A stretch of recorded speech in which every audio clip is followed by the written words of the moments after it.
Vector makes angle 20 degree and vector B makes angle 110 with X axis. तो पहले तो हम वेक्टर बनाना सीखें।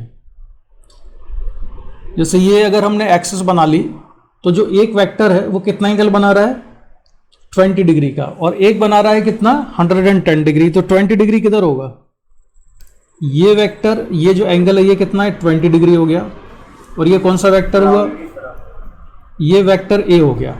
और जो 110 डिग्री है वो कौन सा होगा, तो जो एक्सिस होती है ये तो 90 डिग्री पर होती है, तो ये टोटल 110 डिग्री हुआ, यानी कि ये कितना एंगल हुआ, ये वाला, ये इधर वाला, ये कितना हो जाएगा, ये एंगल 20, ये 20 डिग्री हो जाएगा, राइट। अब मैग्नीट्यूड कितने दिए इन दोनों वेक्टर्स के, ए का दिया हुआ है 3 और बी का दिया हुआ है, ये वेक्टर बी है, इसका मैग्नीट्यूड है 4 मीटर के बराबर। अब मुझे रिजल्टेंट निकालना है, तो रिजल्टेंट निकालने के लिए हमें किस चीज़ की जरूरत पड़ेगी, रिजल्टेंट निकालने के लिए हम कौन सा फॉर्मूला यूज करते हैं, रिजल्टेंट निकालने के लिए हाँ under root A square plus B square plus 2ab cos theta, हम ये यूज करते हैं। तो r equal to under root, अब मुझे a तो मालूम है और b भी मालूम है, उनके मॉडुलस तो मालूम है कि एक है 3 स्क्वायर प्लस 4 स्क्वायर प्लस 2 3 और 4। अब एंगल कितना है दोनों वेक्टर्स के बीच में ये बताओ। 90। हाँ, तो अब यहाँ से हमको देख के समझ में आ रहा है कि ये दोनों वेक्टर के बीच का एंगल कितना है 90 डिग्री है, तो ये होगा cos 90 डिग्री। cos 90 डिग्री कितना होता है 0, जीरो होता है 0। तो 9 प्लस 16 ये 25 और r इक्वल टू कितना आएगा 5, तो आंसर हो जाएगा 5 मीटर के बराबर। cos 0 डिग्री होता है 1, cos 90 डिग्री होता है 0, sin 0 डिग्री होता है 0 और sin 90 डिग्री होता है 1। अच्छा, मैं तुमको को भेज दूंगा, नहीं तो नवनीत सर से बोलता हूँ कि वो तुम लोगों को ये सारी चीज तुमको भी, अच्छा तुम्हारा बायो है वेदांती इसलिए ना तुमको नहीं पता होगा, मैं भेज दूंगा तुम्हारे लिए, है ना। चलो ये क्वेश्चन तो हो गया, इसका आंसर आ गया 5। इसके बाद जो नेक्स्ट क्वेश्चन था ये, they are incline to X axis at angle 30 and 60 degree respectively, find the resultant. तो जरा इनका डायरेक्शन बना सकते हो, कैसे होंगे ये दो वेक्टर। सर इसका आंसर बताओ। हाँ बोलो। सर आंसर है √373। अच्छा एक मिनट रुकना भाई जरा।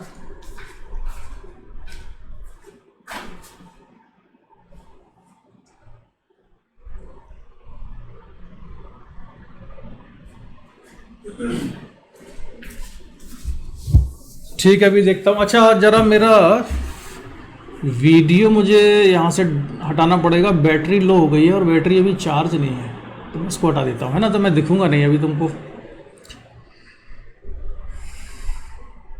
अच्छा ये आ क्यों रहा है यार, जब मैंने यहाँ से हटा दिया इसको।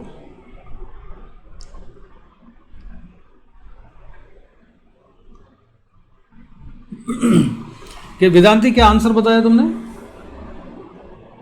सर √373। अच्छा, और बाकी लोग बताओ। सर आपकी स्क्रीन ब्लैक आ रही है। हाँ अभी सही कर देता हूँ ये।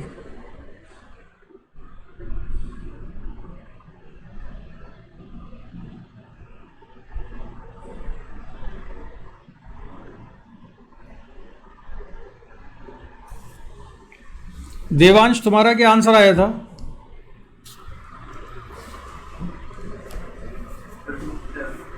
रूट कितना, अंडर √7। अच्छा, तो जो वेक्टर ए है वो कितना एंगल बना रहा है एक्स एक्सिस के साथ 30 डिग्री, तो ये हो जाएगा एंगल 30 डिग्री।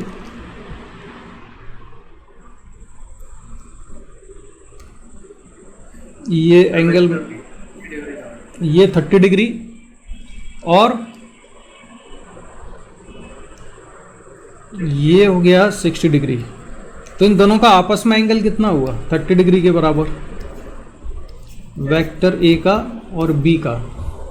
और दोनों का जो मैग्नीट्यूड है वो 10 है, तो फॉर्मूला फिर हमको वही लगाना है, r equal to under root 10 square plus 10 square plus 2 10 into 10 into cos 30। तो अंडर रूट 100 प्लस 100 प्लस 200 और कॉस 30 होता है √3/2, तो ये होगा 200 प्लस 100 √3। तो 100 को तो हम बाहर निकाल सकते हैं, तो आ जाएगा 10 और इसके अंदर बचेगा अंडर रूट 2 प्लस √3 के बराबर। ऐसा कुछ आ रहा है यार। सर अगर हम √3 की वैल्यू 1.73 लें फिर आगे कंप्लीट सॉल्व। हाँ कर सकते हैं, वैसे हम यहीं छोड़ देंगे इसके आगे ना, हम इसको यहीं पर छोड़ दिया करेंगे। और अगर ऑब्जेक्टिव क्वेश्चन होगा तो ऑप्शन में हमको दिख जाएगा कि हमें √3 की वैल्यू रख के सॉल्व करना है या फिर ऐसे ही लिख देना है। इसमें कोई डाउट तो नहीं? अच्छा चलो अब हम बढ़ते हैं सब्ट्रैक्शन पर, है addition of more than 2 vectors. तो ये तो मैंने तुमको बता दिया था, तो इसको मैं अभी यहाँ पर नहीं करूँगा। ये एक क्वेश्चन है एक और। आते हैं हम सब्ट्रैक्शन ऑफ वेक्टर्स पर। तो ये है भाई देखो वेक्टर ए और एक दूसरा वेक्टर है हमारे पास बी, और हमको निकालना क्या है? हमको निकालना है ए माइनस बी। हमारी रिक्वायरमेंट है कि हम vector A minus vector B निकालें। तो vector A minus vector B निकालने का मतलब हमारे लिए ये होगा बच्चों कि अब हम निकाल रहे होंगे ए प्लस माइनस बी, यानी हम क्या करेंगे, वेक्टर ए को ऐड करेंगे किसमें? वेक्टर माइनस बी में। Triangle law of vector addition use करेंगे, ठीक है। तो मैंने क्या काम किया, वेक्टर ए आपको दिख रहा है राइट साइड में है, वेक्टर बी वर्टिकली अपवर्ड था, ठीक है। नहीं ए की डायरेक्शन नहीं बदलना है हमको, डायरेक्शन किसकी बदलना है? हाँ बी की। तो ये कितना हो जाएगा दूसरा वाला वेक्टर? Minus B. तो इसको हम लिखेंगे माइनस बी, और हमको ऐड किस किस को करना है? ए को और माइनस बी को,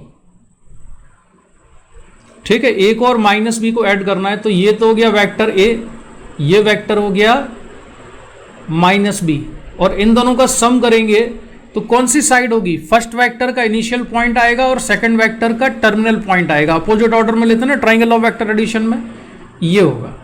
तो ये क्या रिप्रेजेंट करता है? ए प्लस माइनस बी को। तो जरा समझो इसको, सब्ट्रैक्शन में क्या करते हैं हम। अगर हमको सब्ट्रैक्ट करना होगा तो बेसिकली हम क्या कर रहे होंगे, एक वेक्टर की डायरेक्शन पलट देंगे और उसको वेक्टर में ऐड कर देंगे, ठीक है।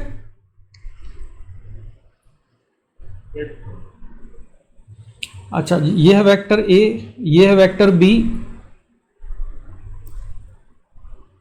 तो ये क्या आ गया? ये जो अभी अभी आया ये क्या रिप्रेजेंट करेगा? ये क्या रिप्रेजेंट कर रहा है? ये वेक्टर क्या रिप्रेजेंट कर रहा है यहां पर? ये वाला बोलो। ये ए प्लस बी रिप्रेजेंट कर रहा है, वेरी गुड, ठीक है। तो मैं तुमको सब्ट्रैक्शन में ए प्लस बी क्यों दिखा रहा हूं? इसलिए दिखा रहा हूं जिससे तुम्हें समझ में आए कि डायरेक्शन अलग अलग होती है ए प्लस बी और ए माइनस बी। तो जो ए प्लस बी है, ए प्लस बी वैक्टर आप किस में देख रहे हो? इसको देख रहे हो आप ए प्लस बी को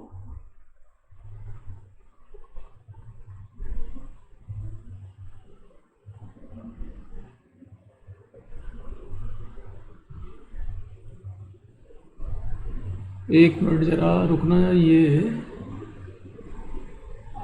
अब सही आ जाएगा।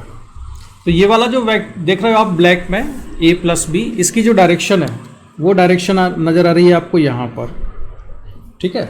और जो ए माइनस बी की डायरेक्शन है वो अलग है। ये थी ए प्लस बी की डायरेक्शन यहाँ पर, और ये थी ए माइनस बी की डायरेक्शन। तो ए प्लस बी और ए माइनस बी दोनों अलग अलग डायरेक्शन में होते हैं, ये हम इसको ध्यान में रखेंगे, ठीक है। अब बढ़ते हैं हम इसको आगे की सब्ट्रैक्शन की हमें ज़रूरत कहाँ पड़ने वाली है। एक क्वेश्चन तो पढ़ो जरा ये। A particle moves with constant speed 5 meter per second towards east for the time 10 second. then it changes its direction of motion suddenly towards north and continues to move with velocity 5 meter per second for the time 10 second. Find direction and magnitude of average acceleration of particle in the time interval of 20 second. ठीक है, तो बहुत जल्दबाजी में नहीं करेंगे, हम आराम से समझ के करेंगे. इस क्वेश्चन में एक पार्टिकल है जो पहले मूव करता है टूवर्ड्स ईस्ट 10 सेकंड तक और फिर बाद में अपनी डायरेक्शन बदल के कहाँ मूव करने लगता है, टूवर्ड्स नॉर्थ. ठीक है, फिर वो नॉर्थ की डायरेक्शन में मूव करने लगता है. हमको बताना है डायरेक्शन ऑफ एवरेज एक्सेलरेशन, यानी कि वेक्टर का जो ग्राफिकल रिप्रेजेंटेशन है एरो वाला, उस रिप्रेजेंटेशन के थ्रू हमको बताना है कि एवरेज एक्सेलरेशन किस डायरेक्शन में आएगा. अगर मैं डायरेक्शन को ऐसे दिखाऊं कि ये ईस्ट है, ये वेस्ट है, ये नॉर्थ है और ये साउथ है, तो मुझे ये बताना है कि एवरेज एक्सेलरेशन किस तरफ आएगा. ईस्ट में आएगा, नॉर्थ में आएगा, नॉर्थ ईस्ट आएगा, नॉर्थ वेस्ट आएगा, साउथ वेस्ट आएगा, साउथ ईस्ट आएगा, कहाँ आएगा. ठीक है, तो सबसे पहले मुझे बताओ कि एवरेज एक्सेलरेशन की डेफिनेशन होती क्या है, या एक्सेलरेशन की डेफिनेशन क्या होती है. एक्सेलरेशन कैसे निकालते हैं बताइए. हाँ, एक्सेलरेशन होता है change in velocity, change in velocity upon time. अब चेंज इन वेलोसिटी का मतलब क्या होता है ये बताओ. ये होता है final velocity minus initial velocity upon time. अब इसकी जो फाइनल वेलोसिटी है वो किस डायरेक्शन में,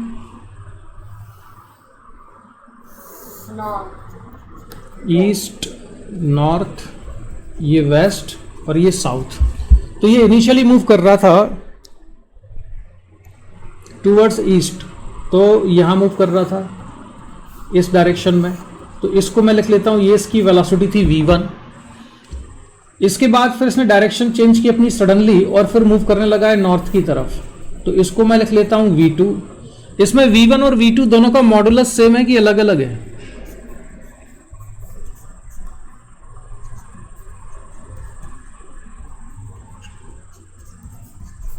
दोनों का मॉडुलस कैसा है, सेम. क्वेश्चन में क्या गिवन है कि दोनों टाइम पर उसकी वेलोसिटी 5 मीटर पर सेकंड ही है, मॉडुलस तो 5 मीटर पर सेकंड ही है, डायरेक्शन अलग अलग है. ठीक है, तो अब तुमको निकालना क्या है, इसमें ग्राफिकल रिप्रेजेंटेशन कैसे करोगे. तुमको निकालना है एक्सेलरेशन या एवरेज एक्सेलरेशन. तो एवरेज एक्सेलरेशन निकालने के लिए क्या करोगे, final velocity minus initial velocity divided by time. तो तुम केवल मुझे डायरेक्शन बना के दिखाओ. फाइनल वेलोसिटी मतलब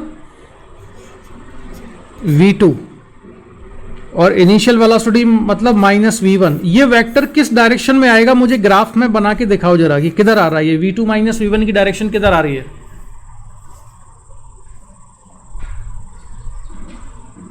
मतलब कौन से एरिया में. नहीं, ये किस तरफ पॉइंट करेगा, north east, north west, south east, south west.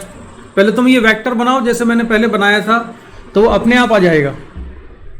जैसे यहां पर बनाया था ना मैंने इसमें, तो इसकी जो डायरेक्शन है इधर आ गई थी ये, तो ऐसे ही इसमें बना के दिखाओ. North east.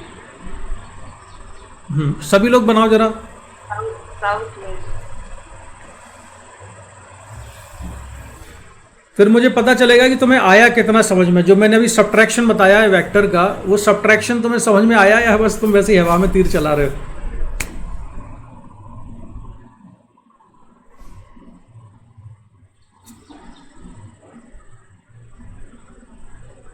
कैसे निकालोगे इसका वेक्टर, कैसे v2 माइनस v1 वेक्टर कैसे निकालोगे. Triangle law of vector addition लगाना होगा. क्या करोगे, vector v2 plus vector minus v1 किस डायरेक्शन में आ रहा है ये,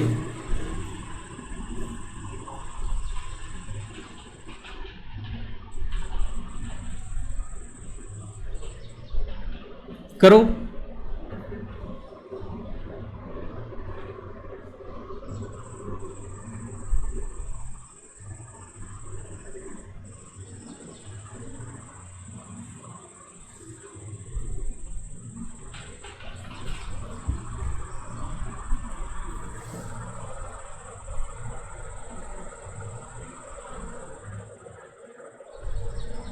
बताइए भाई किस डायरेक्शन में आ रहा है?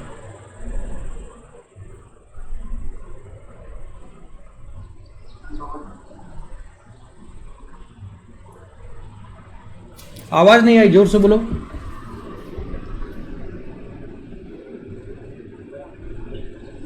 North east.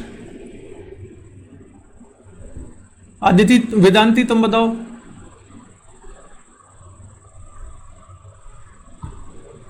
Sir north east ही होगा। अच्छा, कैसे निकाला तुमने? V2 प्लस माइनस V1 कैसे किया?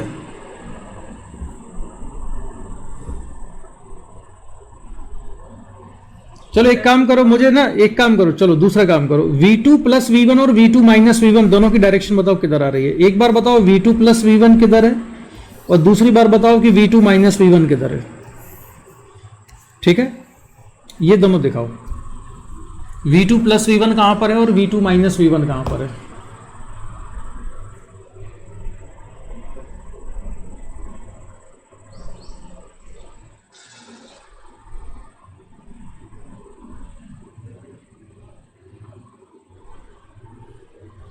आदित्य, तुम दो दो बार कैसे कनेक्टेड हो? अच्छा, वेदांती V2 प्लस V1 की डायरेक्शन बताओ और V2 माइनस V1 की डायरेक्शन बताओ। देवांश, आदित्य, तीनों लोग करो जरा ये।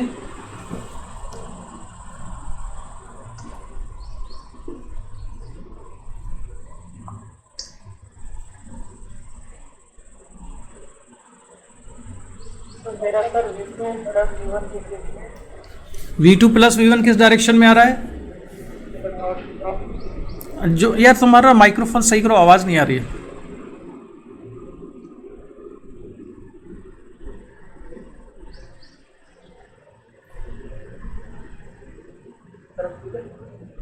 नहीं आई, अभी भी नहीं आई आवाज।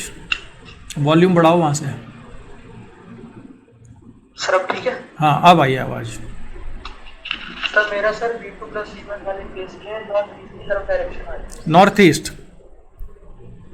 और V2 माइनस V1?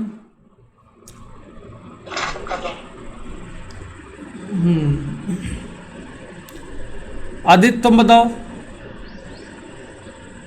सर मेरी V2 प्लस V1 किधर आ रहा है?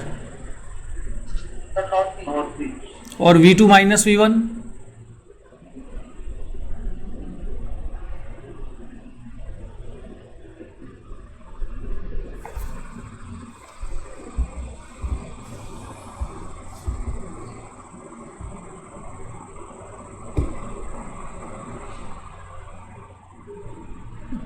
चलो, मैं देखो क्या करना था इस वाले में, फिर से समझो। पिछले वाले एग्जाम्पल में जब हमको निकालना था a माइनस बी, तो हमने क्या काम किया था? एक वेक्टर a दिया था हमको,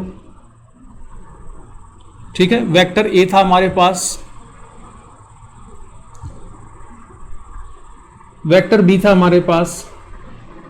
हमको a माइनस बी निकालना था, तो a में अगर हमको माइनस बी ऐड करना है तो b की डायरेक्शन बदल के ऐड करेंगे ना a में। तो हमने b की डायरेक्शन बदली थी, इसको माइनस बी किया।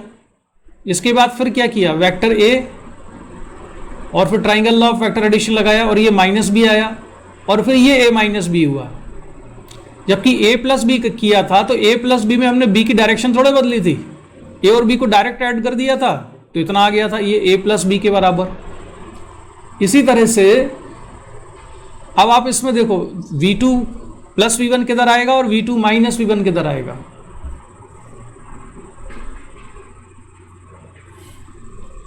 सर V2 माइनस V1 आएगा साउथ ईस्ट में। साउथ ईस्ट में? कैसे किया तुमने? हाँ, तरीका बताओ क्या किया। सबसे पहले इसमें V2 की डायरेक्शन बदली कि V1 की डायरेक्शन बदली तुमने? सर V2 किसकी डायरेक्शन बदली? V2 V2 की क्यों बदलना है यार? जब V2 माइनस V1 निकालना है तो माइनस V1 करना है ना, V2 क्यों बदलेंगे? V2 तो एज इट इज है, ये नहीं दिख रहा यहां पर, ये है V2 माइनस V1। अभी ये है V2 माइनस V1, तो V2 की डायरेक्शन क्यों बदलेंगे? तो V2 तो प्लस V2 ही है और ये प्लस माइनस V1, तो हम V2 में किसको ऐड कर रहे हैं? माइनस V1 को। V2 में माइनस V1 को ऐड कर रहे हैं, तो V2 की डायरेक्शन क्यों बदलोगे? V2 तो एज इट इज है, V2 में कोई चेंज नहीं है, वो तो V1 को नेगेटिव करना है। करो, अब कितना आ रहा है?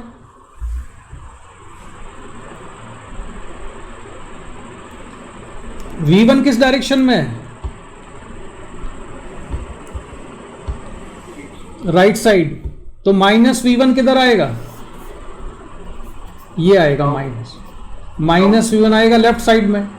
तब तुमको एक ये वाला वेक्टर ऐड करना है और एक V2 ऐड करना है ट्राइंगल ऑफ वेक्टर एडिशन से। तो करो भाई जल्दी।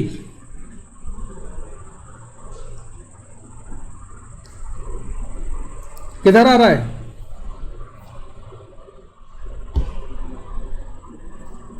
सर साउथ वेस्ट में। कैसे आया? पहले कौन सा वेक्टर बनाया तुमने?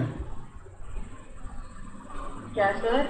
पहले कौन सा वेक्टर बनाया, V2 या माइनस V1?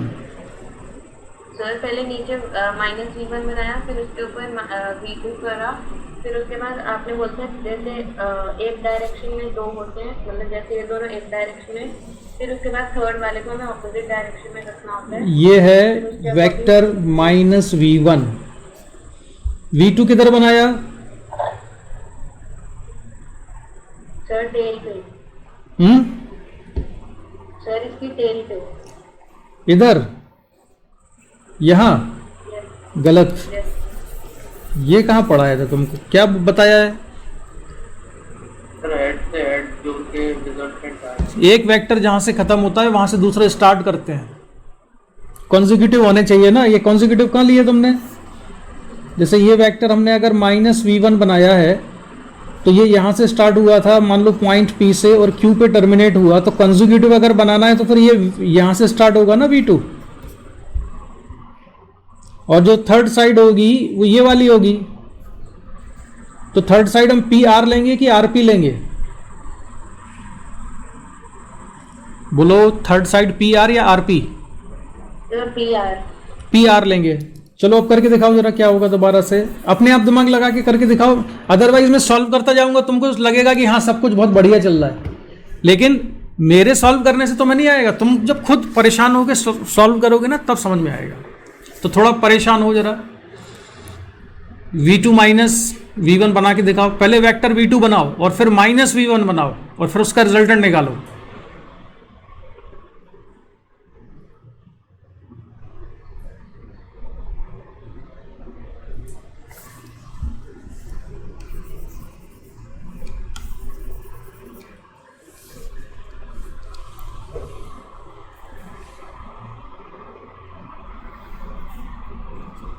ये V2 है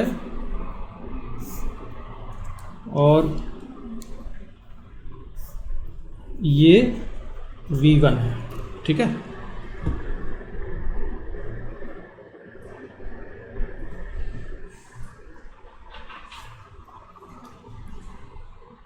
बनाओ भाई जल्दी से, बहुत देर लगा दी यार तुम लोगों ने इतना छोटे से काम में।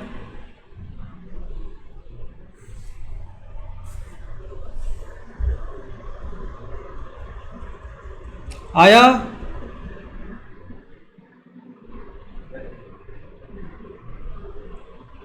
ट्राइंगल ऑफ वेक्टर एडिशन में क्या करते हैं? जैसे एक वेक्टर A दिया हुआ है, दूसरा वेक्टर B दिया हुआ है, मान लो ये A है, ये B है, तो हम क्या करते थे? वेक्टर A लिया, A जहां पे टर्मिनेट होता है वहां से दूसरे वेक्टर को स्टार्ट कर दिया, तो ये वेक्टर B हो गया, और इसका सम ये हो गया A प्लस B। अगर मुझे A माइनस B निकालना हुआ तो क्या होगा? अगर मुझे A माइनस B करना हुआ तो मुझे वेक्टर A में किसको ऐड करना है? वेक्टर माइनस B को ऐड करना है। तो ये मैंने वेक्टर A बना लिया। माइनस B करना है तो माइनस B की डायरेक्शन किधर है? माइनस B बनेगा अपोजिट डायरेक्शन में B के, तो ये माइनस B होगा, तो ये मैंने माइनस B कर दिया, ये A माइनस B आ गया वेक्टर। अभी तो किया था हमने, ठीक है। अब जल्दी से V2 माइनस V1 बताओ कैसे, किस डायरेक्शन में आ रहा है? V2 माइनस V1 करके बताओ किस डायरेक्शन में आ रहा है?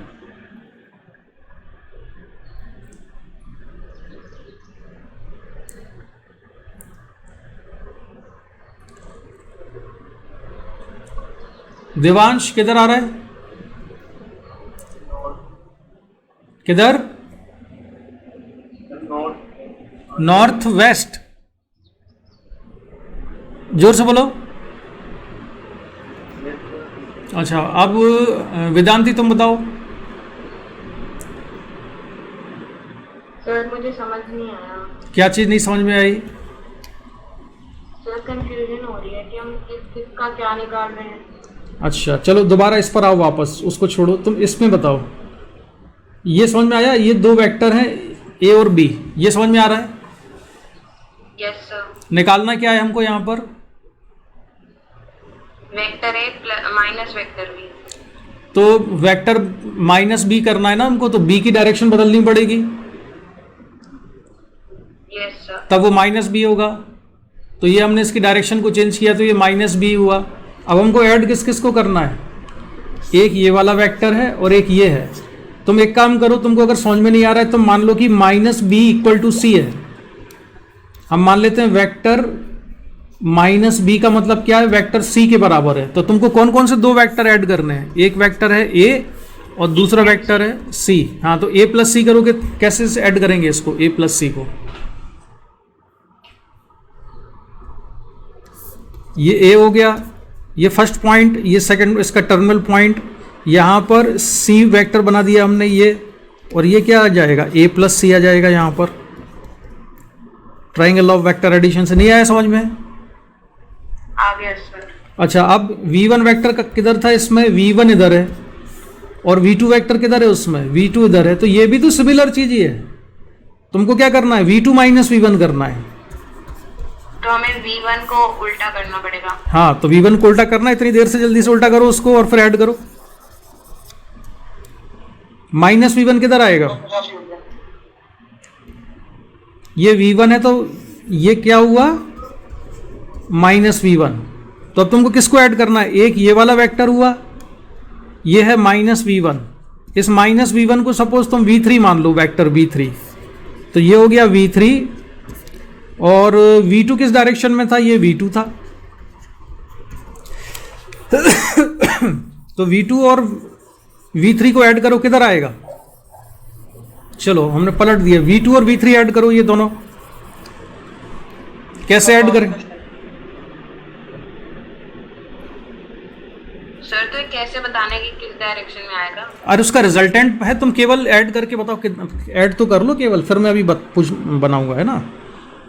ऐसे बता देना कि ये है ईस्ट, ये है वेस्ट, ये है नॉर्थ, ये है साउथ। तो रिजल्टेंट किधर को पॉइंट कर रहा है?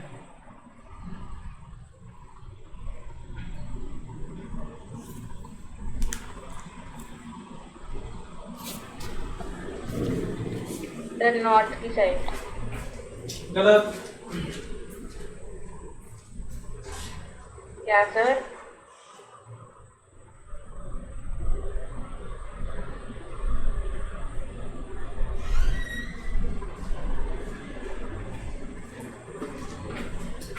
नॉर्थ की साइड कैसे बना लिया? v2 तो खुद नॉर्थ की साइड है, तो v2 और v3 का समेशन भी जो है नॉर्थ की साइड आ गया।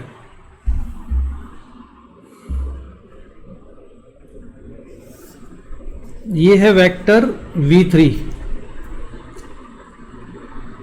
v3 जहां पे टर्मिनेट होता है वहां से किसको स्टार्ट कर देंगे हम? v2 को। तो ये आएगा v2। अब इनका सम कौन रिप्रेजेंट करेगा? कौन सा वेक्टर? जो क्लोजिंग साइड होगी इसकी। मान लो मैं इसको मान लेता हूं ये p q r है, तो क्लोजिंग साइड कौन सी वाली लेनी है हमको? Sir PR। तो ये हुआ ना, तो ये कौन सी डायरेक्शन है? ये नॉर्थ डायरेक्शन है।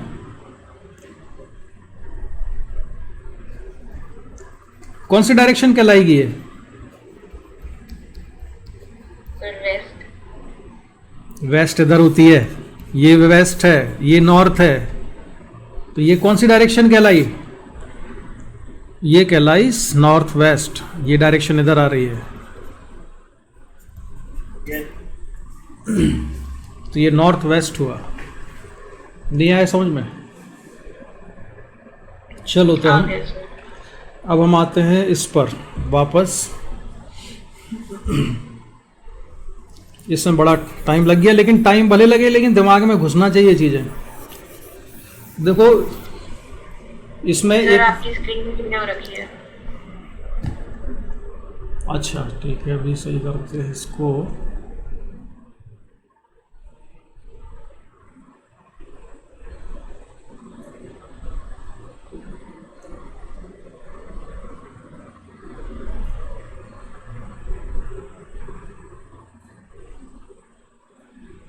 इसमें हमको निकालना था final velocity v2 minus v1 upon time, मैं डेल्टा t लिख लेता हूँ। तो पहले तो मैं तुमको डायरेक्शन बता दूँ कि v2 प्लस माइनस v1 करना था हमको। तो v2 तो एज इट इज़ ही है इस एक्सप्रेशन में, v2 में तो कोई चेंज है ही नहीं, हमको माइनस v1 करना है। तो ये डायरेक्शन हो जाएगी, ये वेक्टर हो जाएगा माइनस v1। अब मुझे ऐड करना है v2 को और माइनस v1 को।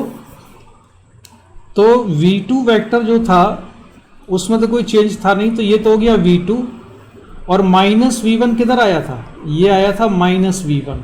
ऐसे फर्स्ट वेक्टर का इनिशियल पॉइंट और सेकंड वेक्टर के टर्मिनल पॉइंट को हम ज्वाइन कर देते हैं यहाँ से, तो ये इसका सम आ जाता है। तो ये v2 माइनस v1 आएगा, और इसकी डायरेक्शन है ये किधर है, नॉर्थ वेस्ट। क्लियर हुआ? ये डायरेक्शन समझ में आई, नॉर्थ वेस्ट क्यों है? अच्छा, अगर हम v2 प्लस v1 करते, v2 प्लस v1, तो ये नॉर्थ ईस्ट आता है, क्योंकि v2 है ऊपर, ऐसे था, ये v2 था, और v1 किधर था, राइट साइड में था, तो मैंने यहाँ पर रखा v1 को। इन दोनों का सम करता तो ये आता v2 प्लस v1। तो v2 plus v1 north east में है, और v2 माइनस v1 जो है ये साउथ नॉर्थ वेस्ट में है। तो ध्यान रखना, वेक्टर से हम इसकी डायरेक्शन निकालते हैं। अच्छा, अब ये बताओ कि इनका मॉडुलस कैसे निकालें हम v2 माइनस v1 का। ये है v2, ये है माइनस v1, और इसका रिजल्टेंट चाहिए। तो रिजल्टेंट निकालने के लिए मैं कौन सा फॉर्मूला लगाऊंगा, r equal to under root v1 square. अच्छा, माइनस v1 का स्क्वायर करो चाहे प्लस v1 का स्क्वायर करो, एक ही चीज आएगी। तो v1 square plus v2 square plus 2v1 v2 cos theta, है ना। तो वेदांती v1 कितना है, मॉडुलस कितना है वेलोसिटी का, 5। तो 5 स्क्वायर, v2 का भी 5 ही है, तो 5 स्क्वायर प्लस 2 5 इंटू 5, और एंगल कितना है दोनों के बीच में, 90 डिग्री, कॉस 90 डिग्री 0 है। तो ये हो जाएगा अंडर रूट 50, अंडर रूट 50 को लिख सकते हो 5 रूट 2। तो रिजल्टेंट आया किस, इन दोनों का 5 रूट 2। तो एवरेज एक्सेलरेशन में लिखूंगा v2 माइनस v1 का मॉडुलस कितना है, 5 रूट 2, और टाइम कितना लगा इसको, टोटल मोशन का टाइम कितना है, टाइम इंटरवल कितना है,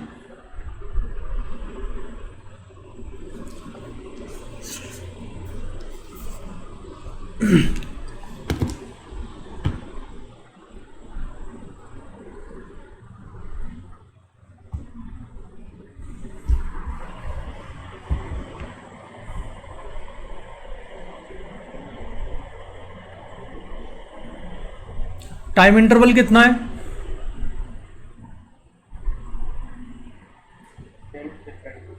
सर 10 सेकंड। कैसे है 10 सेकंड, एक्सप्लेन तो करो जरा। सर गिवन है। नहीं, पहले पढ़ के बताओ, गिवन है नहीं, पढ़ो क्वेश्चन। कितना आएगा, 20 सेकंड। पहले v1 से चला वो 10 सेकंड, और फिर v2 से चला है 10 सेकंड, तो टोटल टाइम ऑफ मोशन कितना है, 20 सेकंड है। तो ये कितना हुआ, 5 रूट 2 डिवाइडेड बाई 20। तो एवरेज एक्सेलरेशन आएगा, यही लिख देता हूँ, बाकी सिंप्लीफाई तुम कर लेना इसको। अच्छा चलो कर देते हैं। तो अंडर रूट 2/4 यूनिट होती है मीटर पर सेकंड स्क्वायर। तो ये एवरेज एक्सेलरेशन हुआ इसका, है ना। तो चेंज इन वेलोसिटी हम इस तरह से निकालते हैं। तो चलो मैं तुमको इसमें ग्राफिकल रिप्रेजेंटेशन दिखा देता हूँ दोबारा से, एक बार जल्दी से रिकैप कर देता हूँ इस क्वेश्चन का।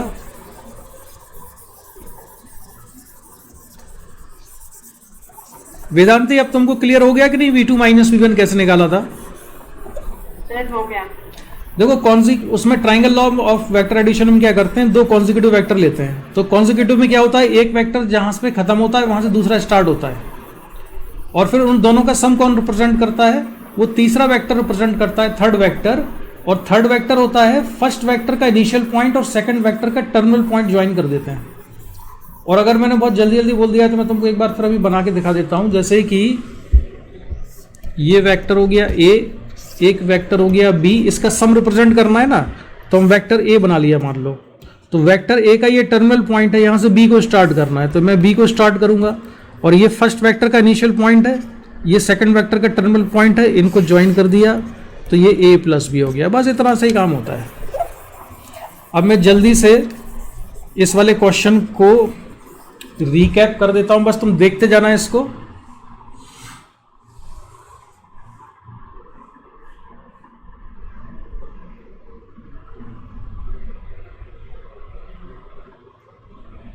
ये V1 था, ये V2 था।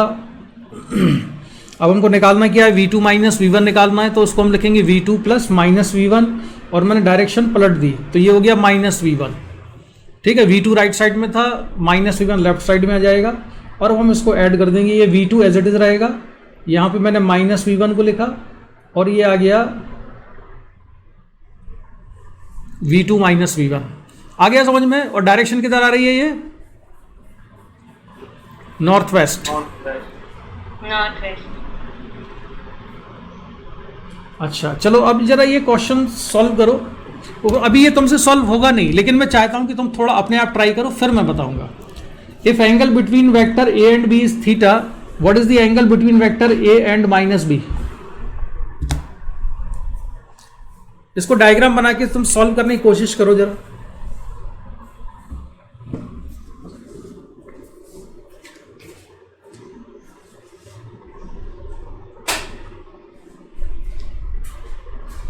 एंगल बताना। हाँ एंगल तो 180 माइनस थीटा में डायग्राम बनाओ, डायग्राम।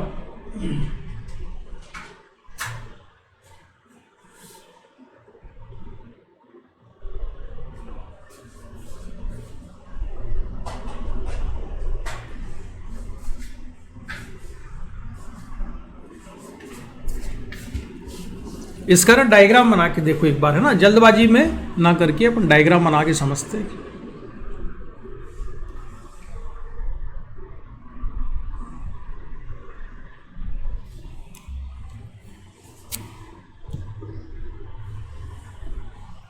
ये वेक्टर A है, ये वेक्टर B है, और इन दोनों के बीच का एंगल कितना है, थीटा है। तो हमको बताना है कि angle between A and minus B क्या होगा। वेदांती तुम स्पेशली बनाओ जरा, कितना आ रहा है?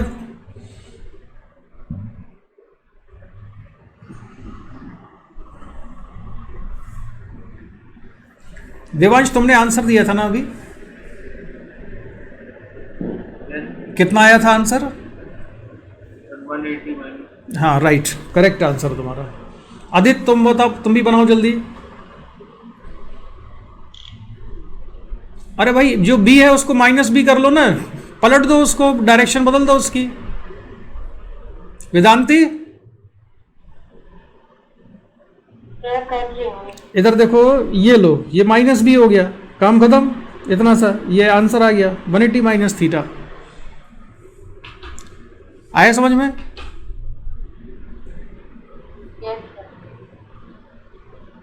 तो अगर वेक्टर A और B के बीच में एंगल थीटा है तो A और माइनस B के बीच में एंगल कितना होगा, 180 minus theta. It is very simple, है ना।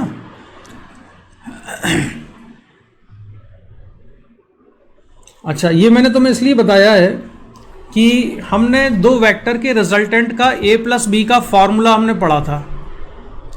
A प्लस B का फॉर्मूला क्या आया था? A प्लस B का फॉर्मूला आया था √A square plus B square plus 2AB cos theta. तो अगर कहीं पर कोई पूछ ले कि A माइनस B क्या होगा, तो हम क्या किस फॉर्मूले को यूज़ करेंगे? हम यूज़ करेंगे under root A square plus B square minus 2ab cos theta. तो इसको नोट कर लो जरा।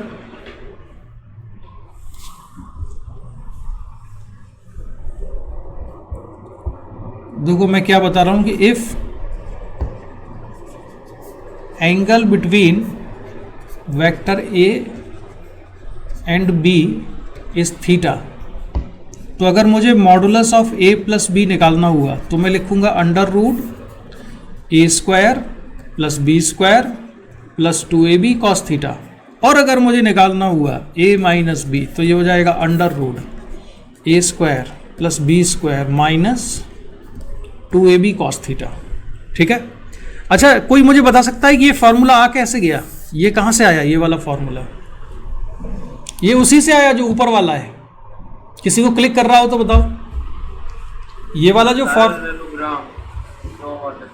अरे बहुत सिंपल है यार। इसमें क्या करेंगे कि हम कर वही रहे हैं, ए प्लस माइनस बी। ए माइनस बी निकालने का मतलब क्या हुआ कि मैं ए और बी का, ये ए और माइनस बी को ऐड कर रहा हूं। ए को और किसको ऐड? हाँ, तो मान लो मैं माइनस बी को वेक्टर सी लिख लेता हूं, तो बेसिकली क्या कर रहा हूं मैं? ए और सी को ऐड कर रहा हूं। तो ए और सी के बीच में एंगल कितना है?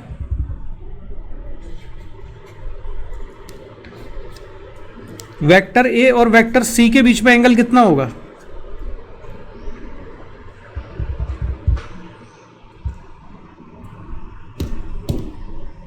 सर 180 माइनस थीटा होगा। Very good. तो बस मैं क्या कर रहा हूं, इसमें ऐसे लिख रहा हूं A square plus B square plus 2ab cos 180 minus theta. और कॉस 180 माइनस थीटा होता है माइनस कॉस थीटा। तो बस ये बन जाएगा यहां पर माइनस 2ab कॉस थीटा। कोई बहुत बड़ा चमत्कार नहीं किया, उसी फॉर्मूले से कोई कन्वर्ट कर दिया है हमने सबसे ऊपर वाले को। ठीक है।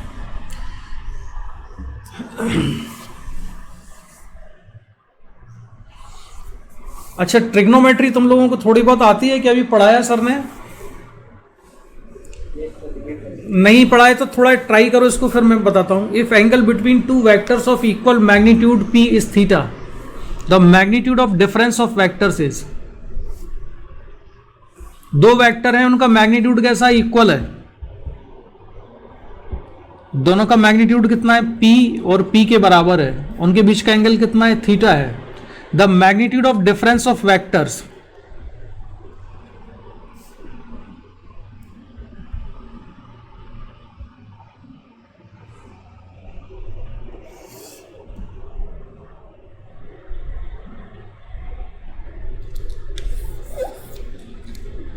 तुम लोग समझ रहे हो? मैं क्वेश्चन एक्सप्लेन करता हूं। जैसे एक वेक्टर है a, दूसरा वेक्टर है b, और इनके बीच का एंगल कितना है? थीटा। लेकिन मॉडुलस ऑफ a कितना है? p के बराबर है। मॉडुलस ऑफ b कितना है? वो भी p के बराबर है। दोनों वेक्टर का मॉडुलस कैसा है? सेम है। तो मान लो कि ये वेक्टर a है, ये वेक्टर b है, और इनके बीच का एंगल है थीटा।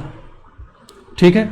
तो हमको निकालना क्या है? हमको निकालना है a माइनस b का मॉडुलस। करो सॉल्व। क्या फॉर्मूला बन जाएगा? अभी हमने पढ़ा, ये हो जाएगा हाँ A square plus B square plus, या इसको हम चाहे तो डायरेक्ट ही यूज कर ले, माइनस 2ab कॉस थीटा। अब ये बताओ ए और बी कितना है? कितना है? ए की, ये भी p के बराबर है, p square minus 2p square cos theta. इसमें से कॉमन क्या निकल आया? p square. तो अंदर बचेगा 2 इंटू 1 माइनस कॉस थीटा। अब ये 1 माइनस कॉस थीटा ट्रिग्नोमेट्री से एक फॉर्मूला होता है। यहां पर तुम लोग फंसोगे थोड़ा। 1 माइनस कॉस थीटा क्या लिख सकते हैं?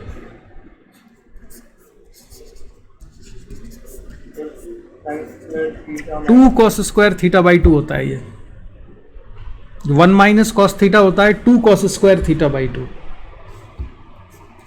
तो ये होगा p √2 into 2 cos square theta by 2। ठीक है, तो ये 2 और 2 4 हो जाएगा, तो बाहर आ जाएगा 2, तो 2p और कॉस स्क्वायर है तो ये हो जाएगा कॉस थीटा बाई 2, तो 2p कॉस थीटा बाई 2 आएगा। तो इसका आंसर हो जाएगा 2p कॉस थीटा बाई 2 यानी कि 1। कोई कंफ्यूजन, कोई डाउट इसमें? वेदांती? सर आप सभी चीजें लिखवा दोगे ट्रिग्नोमेट्री की, क्योंकि मेरे को नहीं पता। हाँ ठीक है, बता दूंगा तुमको, है ना। ये फॉर्मूले की जरूरत पड़ेगी। इसका स्क्रीनशॉट लो आप लोग।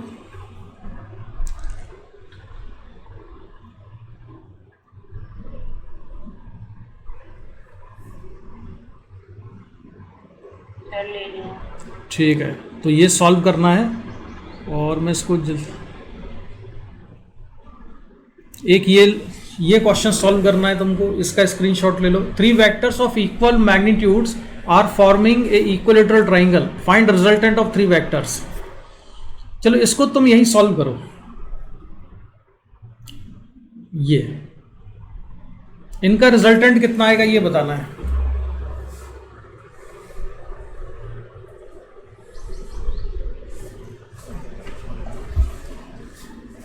इसका रिजल्टेंट कितना आएगा?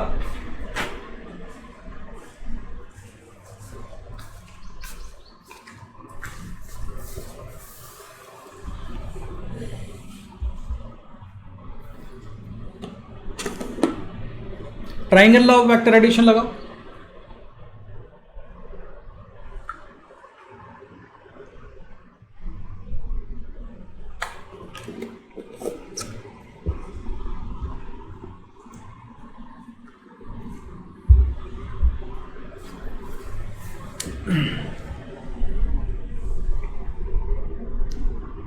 इसमें जो वेक्टर गिवन है, मान लो ये है वेक्टर ए, ये वेक्टर है बी और ये वेक्टर है सी, और इसमें जो सिचुएशन है वो ये है कि modulus of vector A equal to modulus of vector B equal to modulus of vector C. तीनों का मॉडुलस कैसा इक्वल है।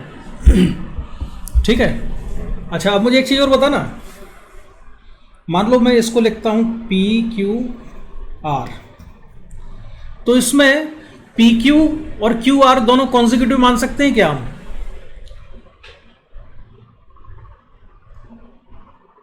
Yes sir. बिल्कुल मान सकते हैं। तो पी क्यू और क्यू आर को अगर हमने कॉन्जिक्यूटिव वेक्टर ले लिया, तो अगर मैं इन दोनों का सम लिखूं vector P Q plus vector Q R, तो ये किसकी इक्वल आना चाहिए? पी आर की इक्वल आना चाहिए। तो equal to vector P R हो जाएगा। सभी को समझ में आ गया ये बात? अच्छा, अब मैं पी आर को लेफ्ट साइड में लेके आता हूं, तो ये हो जाएगा P Q plus Q R minus P R equal to 0। तो P Q plus Q R और माइनस पी आर को अगर हम पलट दें तो ये कितना हो जाएगा? Plus R P equal to 0। ये समझ में आया कि नहीं? अच्छा, वेक्टर पी क्यू कौन सा वेक्टर है? ए। क्यू आर कौन सा है? आर पी कौन सा है? Vector C. कितना आया ये? 0।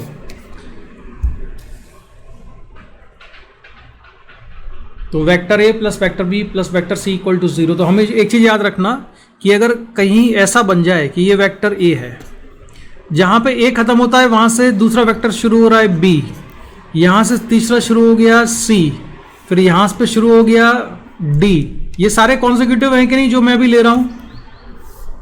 सर है। ये सारे कॉन्जिक्यूटिव है। और अगर मैंने कॉन्जिक्यूटिव लेके इसको यहाँ पे ज्वाइन कर दिया एफ, तो ये सारे वेक्टर का सम मिला के कितना हो जाएगा? 0 हुआ करेगा। हमेशा याद रखना, A plus B plus C plus D plus E plus F equal to कितना होगा? 0 होगा। यानी कि अगर सारे कॉन्जिक्यूटिव वेक्टर मिलके क्लोज लूप बना देंगे ना, तो नेट सम कितना हो जाएगा वेक्टर का? 0 हो जाएगा। ठीक है। रिजल्टेंट की वैल्यू ए प्लस बी प्लस सी। देवांश अपना माइक्रोफोन सही करो। सर रिजल्टेंट की वैल्यू ए प्लस बी प्लस सी। किसका रिजल्टेंट सर तीनों का। है? सर तीनों का। कौन से वाले की बात कर रहे हो, एबीसी की? यस अबे एबीसी में ये दिख क्या रहा है, ये क्या लिखा है? तीनों का रिजल्टेंट कितना लिखा है? Sir zero. जीरो। इसमें भी तो ये तीनों कॉन्जिक्यूटिव थे ना, ये यहां पर, ये यहां पर और ये यहां पर। अगर तीनों कॉन्जिक्यूटिव होंगे तो मिलके सम कितना आएगा? जीरो आएगा। ऐसे ही ये वाला एग्जांपल दिया मैंने तुमको जिसमें बहुत सारे वेक्टर थे। अगर सारे वेक्टर कॉन्जिक्यूटिव हों और वो क्लोज लूप बना दें तो उन सभी का वेक्टर सम कितना हो जाएगा? जीरो हो जाएगा। ठीक है, ये याद रखना। चलो अब मैं तुमको ये सम ना करते हुए अब मैं नेक्स्ट टॉपिक पे आता हूं और ये है resolution of vectors. Resolution of vector का मतलब क्या होता है ये समझेंगे अब। मान लेते किसी वेक्टर को उसके रेक्टेंगुलर कंपोनेंट्स में ब्रेक करना, किसी वेक्टर को रेक्टेंगुलर कंपोनेंट्स में ब्रेक करना, उसको हम कहते हैं रेजोल्यूशन ऑफ वेक्टर्स। अब उसकी जरूरत क्यों पड़ती है? जरूरत इसलिए पड़ती है भाई कि मान लो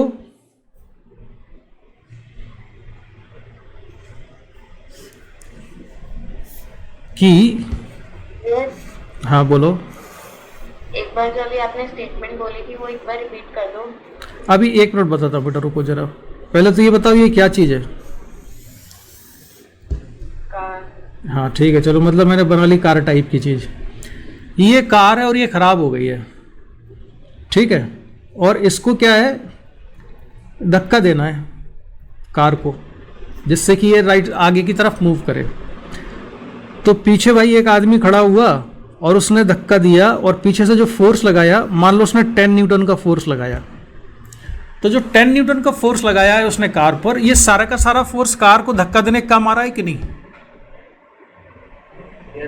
आ रहा है, very good.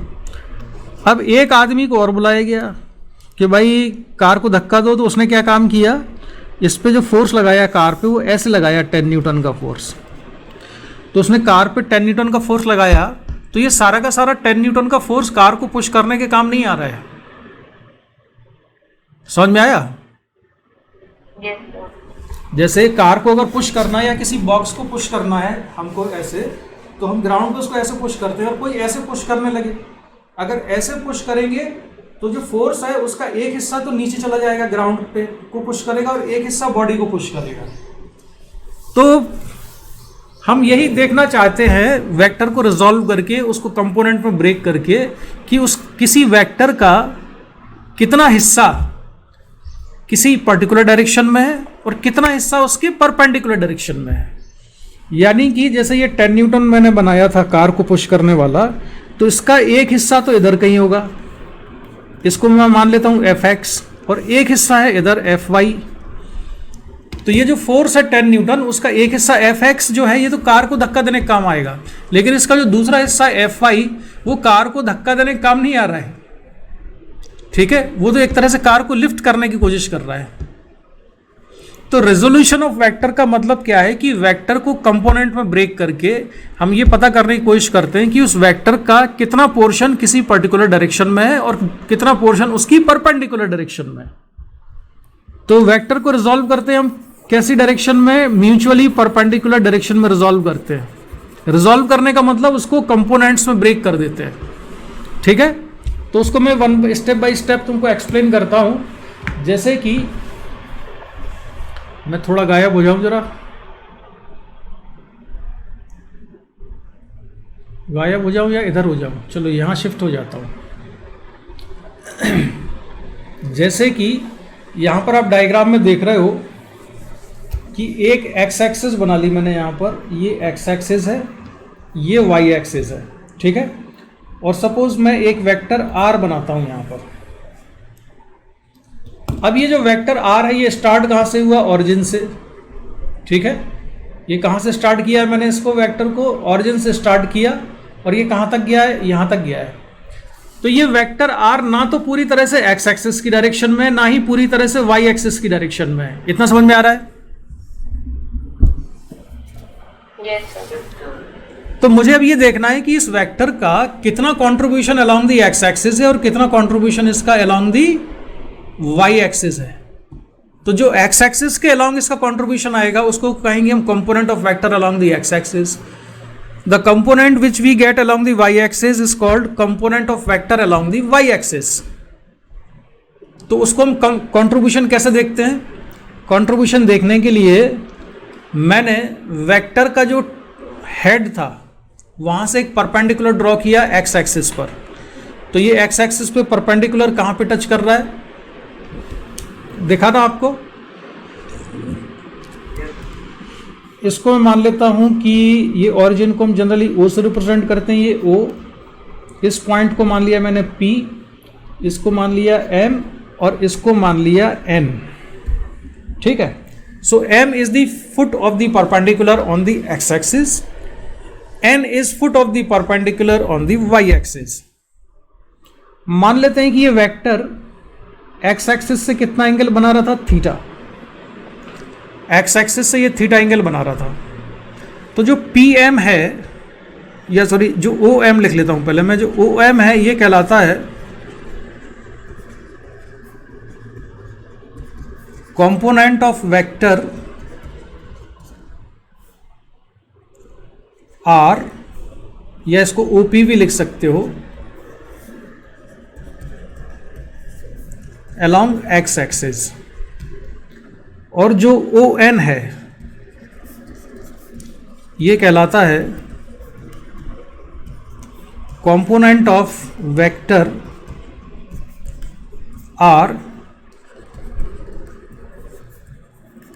Along Y axis. ये वाई एक्सिस की डायरेक्शन में कंपोनेंट है। ठीक है, कौन सा? O N. O N Y axis के अलोंग और ओ एम एक्स एक्सिस के अलोंग। मैं आगे बढ़ूं उससे पहले तुम लोग मुझसे पूछो इस पर कुछ। सर एक बार रिपीट कर दोगे? हाँ, तुम मुझसे पूछो ना क्या चीज। सर ये component of vector R OP से ये कैसा है? देखो जो वेक्टर था ना, यहां से वेक्टर में क्या करो तुम, वेक्टर के हेड से एक्स एक्सिस पे परपेंडिकुलर खींच देते हैं हम। ठीक है, यहां से हमने यह परपेंडिकुलर ड्रॉ किया तो इसने एक्स एक्सिस को कहां पे टच किया है, पॉइंट एम पर। तो ये जो ओ एम है हम ये कहेंगे कि इतना हिस्सा एक्स एक्सिस के अलोंग है। और फिर मैंने यहां से परपेंडिकुलर ड्रॉ किया वाई एक्सिस पर। तो फुट ऑफ द परपेंडिकुलर कौन सा है, ये है एन। तो ओ एन क्या कहलाएगा, ओ एन कहलाएगा component of vector along the Y axis. ठीक है, इसको अब इसको अगर मुझे कंपोनेंट को कैलकुलेट करना है तो कैलकुलेट करने का तरीका बहुत आसान। कर रही है क्या आवाज?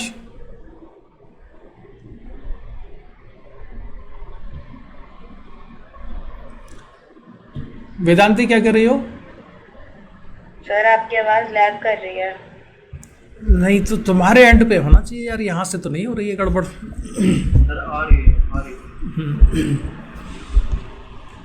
वो तुम्हारे यहाँ पर कुछ है वेदांती, है ना। तो अब मैं क्या करूँगा, मुझे कंपोनेंट निकालना है वेक्टर का आर की टर्म्स में। तो मैं राइट एंगल ट्राइंगल लेता हूँ। राइट एंगल ट्राइंगल लिया हमने ओ एम पी। तो right angle triangle O M P में कॉस थीटा इक्वल टू कितना आएगा, बताओ जरा। Cos theta equal to base कितना है, ओ एम। हाइपोटेनियस कितना है, ओ पी के बराबर। ठीक है, तो ओ एम इक्वल टू कितना हो जाएगा, ओ पी कॉस थीटा के बराबर। ओ एम क्या है, कंपोनेंट है वेक्टर का।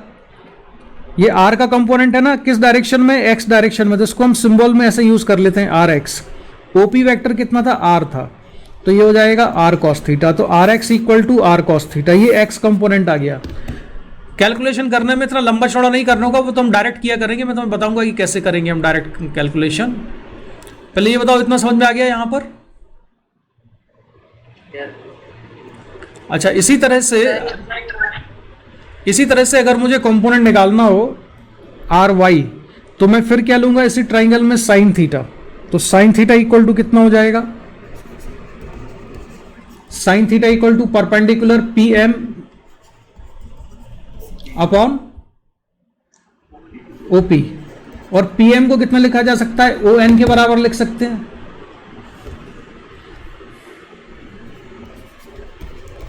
पी एम किसके बराबर है? ओ एन के बराबर है। तो O N upon O P, ये आएगा O N equal to O P sine theta, है ना। और ओ एन क्या है? ये y कंपोनेंट है, तो इसको हम सिंबल यूज करते हैं R Y equal to R sine theta, R Y equal to R sine theta. तो देखो ये बहुत ही सिंपल सी चीज है। अब तुमको कैसे समझना है कंपोनेंट को? कंपोनेंट्स को तुम इस तरह समझोगे कि ये था r, ये वेक्टर r एंगल बनाता था थीटा, किसके साथ? एक्स एक्सिस के साथ। तो इस वेक्टर का जो कंट्रीब्यूशन है एक्स एक्सिस के अलोंग वो कितना है? r cos थीटा के बराबर है। और y एक्सिस की डायरेक्शन में कंपोनेंट कितना है इसका? r sin थीटा के बराबर है।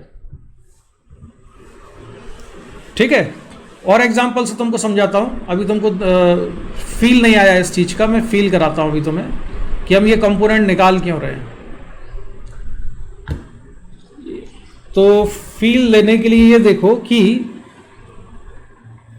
मान लो कार खराब हो गई, ये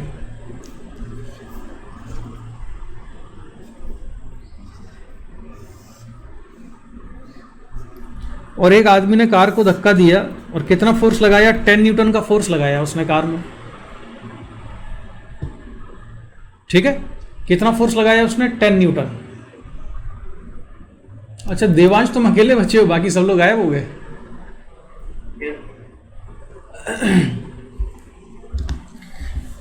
अब मान लो कि ये जो 10 न्यूटन का फोर्स लगा हुआ था, ये कितने एंगल पर लगा हुआ है? ये 10 न्यूटन का फोर्स लगा हुआ है 37 डिग्री पर। ये वैल्यूज याद कर लेना, मैं यहां पर कुछ वैल्यूज लिख रहा हूं। cos 37 डिग्री होता है 4/5, sin 37 डिग्री होता है 3/5, ये वैल्यूज याद कर लेना। और sin 53 डिग्री होता है 4/5, cos 53 डिग्री होता है 3/5।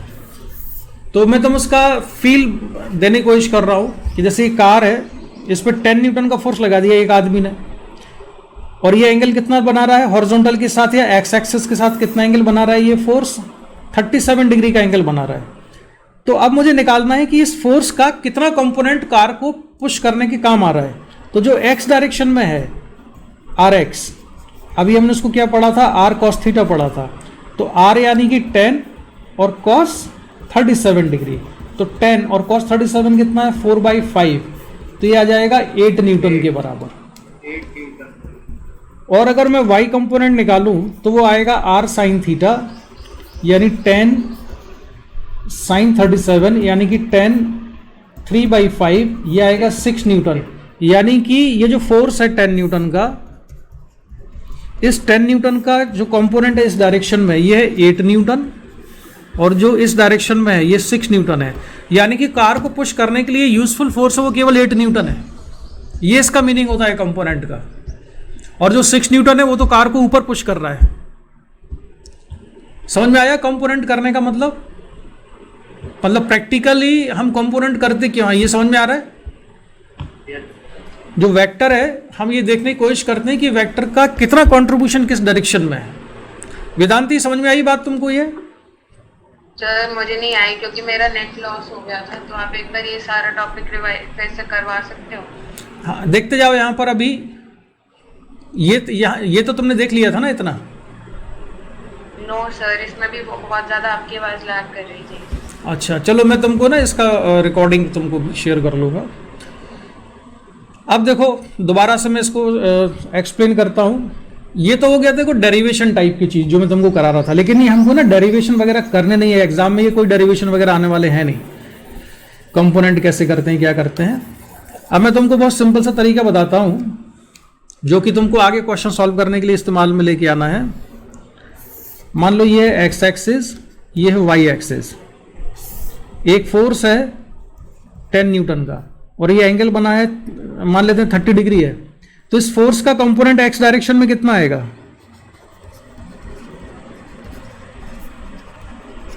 एक्स कंपोनेंट हो जाएगा 10 cos 30, सिंपल।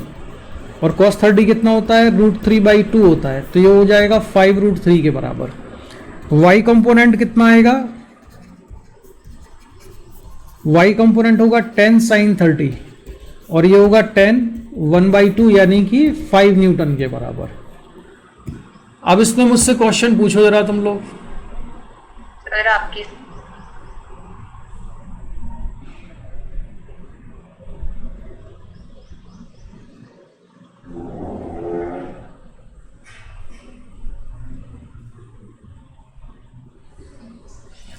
पूछो, क्वेश्चन पूछो। सर हमें ये जो आपने cos थीटा और इन सब की वैल्यू लर्न करनी पड़ेगी। हाँ, सबकी लर्न करनी पड़ेगी, भले डर लग रहा हो लेकिन डर के आगे जीत है, ये सब याद करना पड़ेगा। सर जो ट्रिग्नोमेट्रिक टेबल है वो वाली लर्न, वो तो पूरी करनी है, और ये जो आपने कॉर्नर पे लिखे हैं ये भी लर्न करने हैं। हाँ, ये सब याद करना पड़ेगा। चलो अभी पहले इसमें पूछो ना, एक्स कंपोनेंट निकाला मैंने।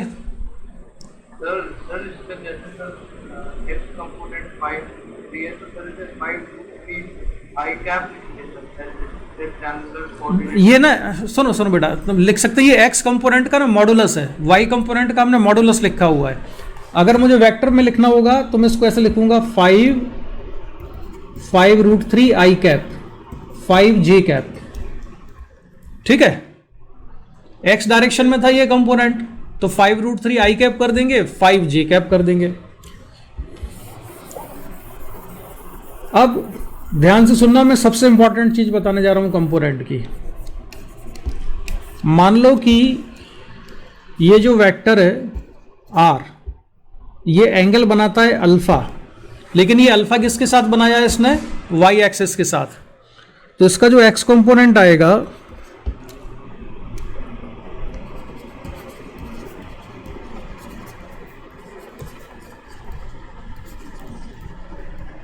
और y कंपोनेंट आएगा, वो कितना कितना आएगा ये तुमको बता दूं।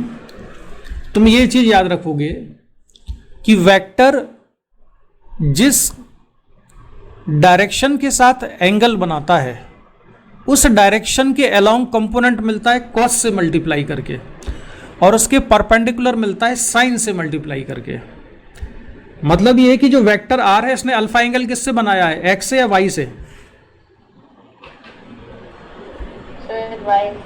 तो इसका x, तो इसका जो y डायरेक्शन में कंपोनेंट है वो किससे मल्टीप्लाई करके आएगा? ये r cos अल्फा आएगा और ये आएगा r sin अल्फा। मैं ये कह रहा हूं कि रटना मत कि तुम नहीं तो याद कर लो कि x डायरेक्शन में कंपोनेंट हमेशा cos से आता है। तुमको ये याद रखना है कि एंगल वेक्टर ने जिस लाइन के साथ बनाया है उस लाइन के अलोंग कंपोनेंट मिलेगा cos से, और उस लाइन के परपेंडिकुलर आएगा sin से। बस इतना सा याद रख लो। नीचे होता तो फिर आपका नीचे की साइड। और अगर मान लो ये एंगल बीटा है तो जो x कंपोनेंट है वो हो जाएगा इसका Rx = R cos बीटा, और जो y कंपोनेंट है वो हो जाएगा R sin बीटा। क्लियर हो गया? जिस लाइन के साथ एंगल बनेगा उस लाइन के अलोंग कंपोनेंट cos से मल्टीप्लाई करके आएगा, ठीक है वेदांती? अच्छा चलो अभी और समझते हैं इसको।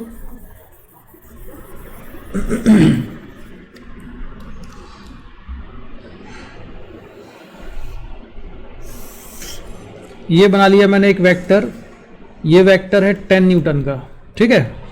और ये एंगल मान लेते हैं, ये एंगल कितना ले लें हम इसको, चलो 53 डिग्री ले लेते हैं। तो इसके जो कंपोनेंट है किधर किधर आएंगे 10 न्यूटन के, बताओ। एक्स कंपोनेंट और वाई कंपोनेंट कितना कितना होगा इसका? 10 न्यूटन का एक्स कंपोनेंट किधर आएगा?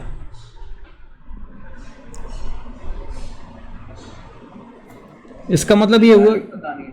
ये परपेंडिकुलर तुमने ड्रॉ किया तो ये यहाँ टच कर रहा है, तो ये कंपोनेंट हो जाएगा इसका। ये परपेंडिकुलर ड्रॉ किया इधर वाई एक्सिस पर, तो ये वाई कंपोनेंट कहलाएगा इसका, ठीक है। एक्स कंपोनेंट कितना होगा? 10 cos 53 या 10 sin 53? Sir 10 sin 53। यस, तो ये होगा 10 sin 53 और ये हो जाएगा 10 cos 53, ठीक है। सर कंपोनेंट मतलब जब पूछेंगे कंपोनेंट बताना है तो फिर हमें साइन या कॉस वाला ऐसे हमें बताना पड़ेगा। हाँ, साइन या कॉस लेके हमको बताना है। चलो थोड़ा सा, अगर तुम्हारा अब इतना डिस्कशन के बाद मैच्योरिटी लेवल बढ़ा हो तो मैं ऐसे करता हूँ, एक वेक्टर है ए और एक वेक्टर है बी, इन दोनों के बीच का एंगल थीटा है, तो component of A along B कितना होना चाहिए बताओ जरा। ए का कंपोनेंट बी की डायरेक्शन में कितना होना चाहिए?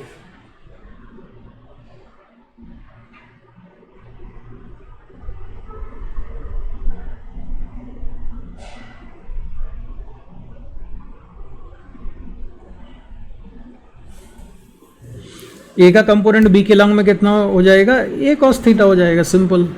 जैसे मैं इस पे परपेंडिकुलर ड्रॉ कर देता अगर ए से बी पर, तो वो परपेंडिकुलर यहाँ पर आता, तो बी के अलोंग कंपोनेंट ये हो जाएगा ए का, ए कॉस थीटा। और ए साइन थीटा किधर बनेगा? बी के परपेंडिकुलर बनेगा, वो इधर बनेगा, तो ये हो जाता ए साइन थीटा। अब ए ने एंगल थीटा किसके साथ बनाया था? बी के साथ बनाया था, तो बी के अलोंग कॉस से मिलेगा और उसके परपेंडिकुलर साइन से मिलेगा, जो अभी अभी मैं तुमको सिखा रहा हूं।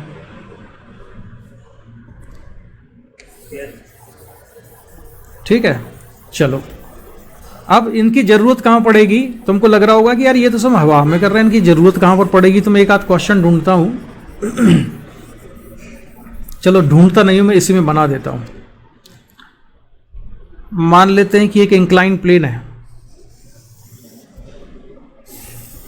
ये मैंने एक इंक्लाइन प्लेन बनाया, इसके ऊपर रखा हुआ है एक ब्लॉक, मैंने ये ब्लॉक रख दिया,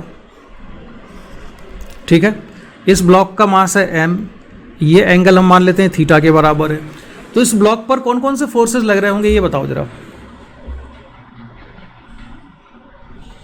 एक तो लग रहा होगा ग्रेविटेशनल फोर्स लग रहा होगा mg, और वो किस डायरेक्शन में लगता है? अर्थ अपनी तरफ खींचती है, वर्टिकली डाउनवर्ड लगता है।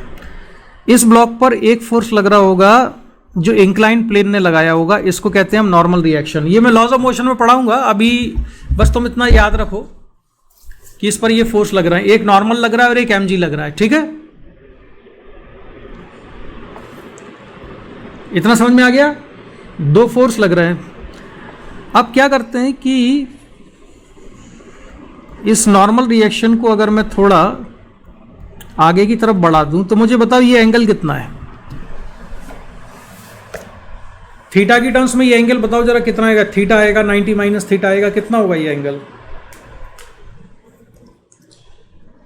सर 90 माइनस जो भी है ये एंगल है। कैसे?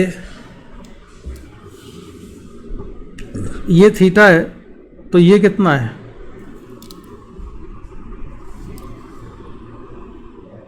ये कितना है? इधर 90 है, तो ये कितना होगा? 90 माइनस थीटा होगा। ये कितना आएगा? ये थीटा आएगा।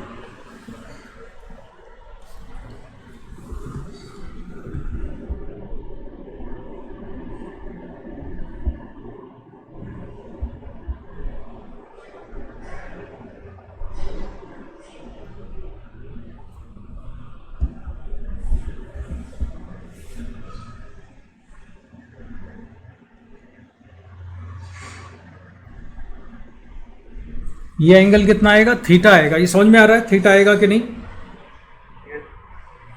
अदिति? ये एंगल थीटा समझ में आया कि नहीं?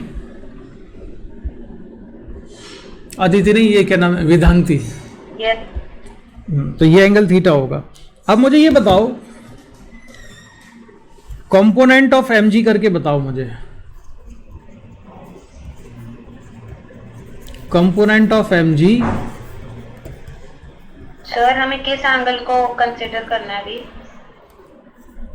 Normal N and its perpendicular direction. M G की दो कंपोनेंट करो, कोई सा भी लो जो तुम्हारी मर्जी है। एम जी का एक कंपोनेंट तो इधर करना है तुमको, और दूसरा कंपोनेंट किधर होगा? इसके परपेंडिकुलर। तो इसके परपेंडिकुलर किधर आएगा? इधर आएगा। तो कितना कितना लिखेंगे इसको बताओ? एक कंपोनेंट यहां आएगा, एक यहां आएगा। एम जी का कंपोनेंट करो जरा, ये वाला कंपोनेंट कितना होगा? जो ये वाला,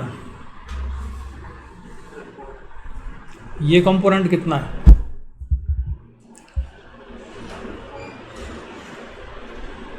सर कॉस। अकेला कॉस नहीं, पूरा बोलो। R cos theta. इसमें आर कहीं नजर आ रहा है? एम जी को हाँ, ये होगा एम जी कॉस थीटा। और यहां पर ये वाला जो कंपोनेंट है ये कितना होगा? एम जी साइन थीटा होगा। तो ये हमको कंपोनेंट करने की जरूरत पड़ेगी लॉज ऑफ मोशन में, वहां पर। ठीक है? सर इसमें एक फ्रिक्शनल फोर्स भी तो होती है। हाँ, वो मैंने जानबूझ के भी बनाया नहीं है फ्रिक्शन। अगर ये रेस्ट में है, रुका हुआ है, तो इसमें जो फ्रिक्शन फोर्स होगा वो फ्रिक्शन फोर्स इस डायरेक्शन में लग रहा होगा, अप द इंक्लाइन प्लेन। ठीक है? मैंने जानबूझ के भी तुमको दिखाया नहीं था वो। जैसे ये है वो क्वेश्चन जो मैं अभी तुमको करा रहा था।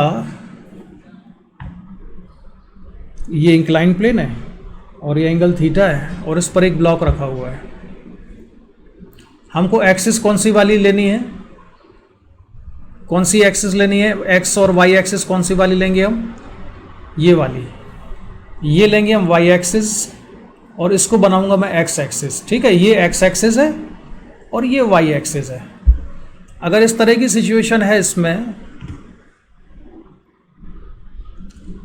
तो जो फोर्सेस हैं वो ये बने।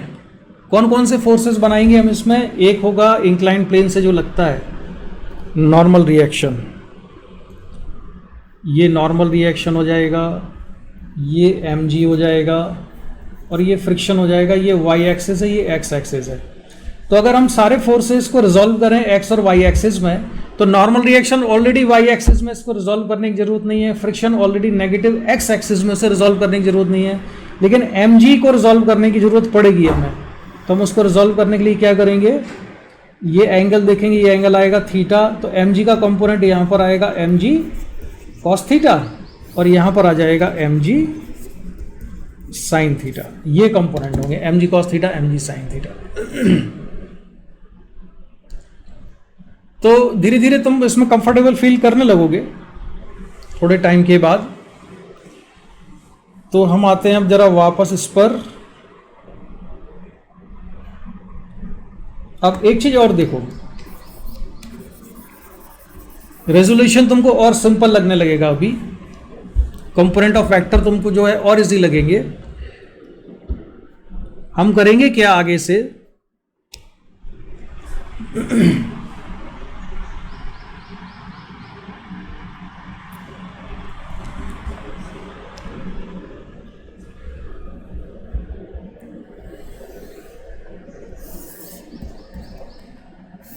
कि जैसे ये वेक्टर था 10 न्यूटन का और मान लेते हैं कि ये एंगल कितना है 37 डिग्री है। तो एक्स डायरेक्शन में कंपोनेंट हुआ था 10 cos 37 और वाई डायरेक्शन में 10 sin 37, है ना। अच्छा वेदांती, ये हम ना 3753 इसलिए यूज करते हैं ज़्यादातर क्वेश्चन सॉल्व करने में, क्योंकि इसकी वैल्यूज ऐसी होती है कि ना रूट वगैरह नहीं आता इनमें। अदरवाइज बाकी में ना रूट आते हैं तो कैलकुलेशन थोड़ा टिपिकल हो जाता है, डिफिकल्ट हो जाता है। तो 10 cos 37 कितना आएगा 8 और 10 sin 37 आएगा 6, तो 8 न्यूटन 6 न्यूटन ये हो गया। तो इसको ऐसे भी लिखा जा सकता है, इस वेक्टर को 6, हाँ सर आपने कैसे निकाले 8 न्यूटन और 6 न्यूटन? 10 cos 37 समझ में आ गया? cos 37 की वैल्यू क्या होती है? 4/5। अच्छा ओके सर। अभी यूज की ना हमने cos 37 4/5, sin 37 3/5। cos 37 4/5, sin 37 3/5। ये अभी हमने पहले भी यूज की, याद करो, बार बार यूज करेंगे हम इनको पूरे 11 12th में। उसका रीजन क्या है सबसे बड़ा? क्योंकि ये जो वैल्यूज आ रही है ना, इसमें रूट नहीं आते हैं, तो कैलकुलेशन सिंपल होता है। तो इस वेक्टर को हम लिख सकते हैं, जो 8 न्यूटन है, ये किस डायरेक्शन में है कंपोनेंट?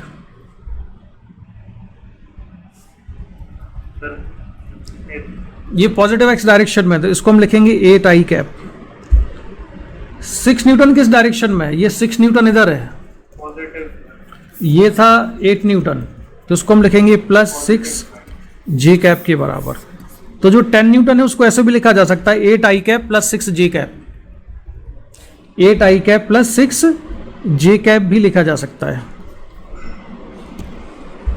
ठीक है। अच्छा, अगर मुझे मॉडुलस निकालना हो, वेक्टर आर का मॉडुलस निकालना हो, तो मैं क्या करूंगा, ये फॉर्मूला लगाऊंगा a² + b² + 2ab cos theta, तो √। अब इसमें a कौन सा है? 8 है, और b कौन सा है? मान लो 6 है, तो क्या हो जाएगा ये 8² + 6² + 2 6 × 8, और एंगल कितना है 8 और 6 के बीच में? 8 न्यूटन 6 न्यूटन के बीच 90 डिग्री। यार एक एक्स डायरेक्शन में एक वाई डायरेक्शन में, तो 90 डिग्री हुआ ना एंगल। 0 डिग्री? क्या चीज 0? हाँ वेरी गुड, cos 90 0 हो जाएगा। तो cos 90 0 हो जाएगा, तो सॉल्व करने पे ये कितना आएगा? सॉल्व करो, कितना आ रहा है? 8 का स्क्वायर 64, 6 का 36, ये जाएगा 10। तो फिर वही मिल गया हमको 10 न्यूटन, यानी कि ये जो 10 न्यूटन था, ये 10 न्यूटन आ गया दोबारा से। ठीक है।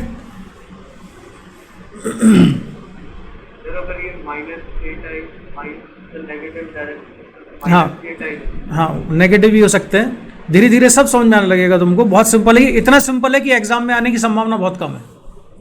चलो ये क्वेश्चन पढ़ो, इसका आंसर बताओ क्या होगा।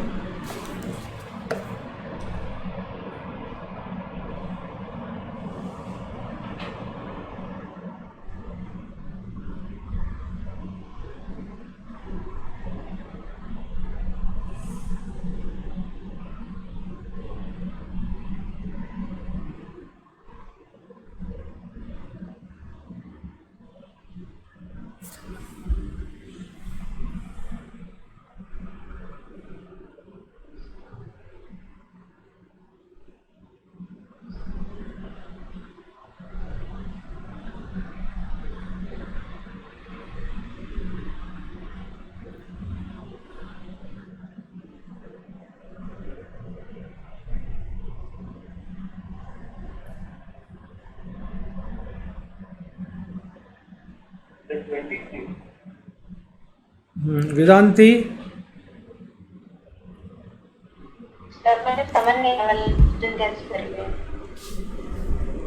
एक वेक्टर किस डायरेक्शन में है? 8 न्यूटन किस डायरेक्शन में है?